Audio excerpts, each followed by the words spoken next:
The visual crafting of iconic elements to build your visual language into an effective aesthetic is in the power of all illustrators and designers who pay attention to sign action.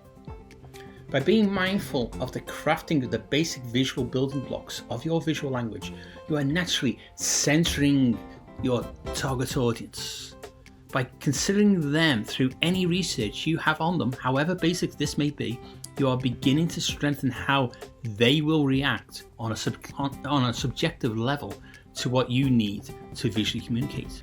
If you were to focus test designs, a focus group will say one thing, but away from the questions of a panel, actually do something else. Now, this may be a subconscious action. We are human. We cannot help being fallible.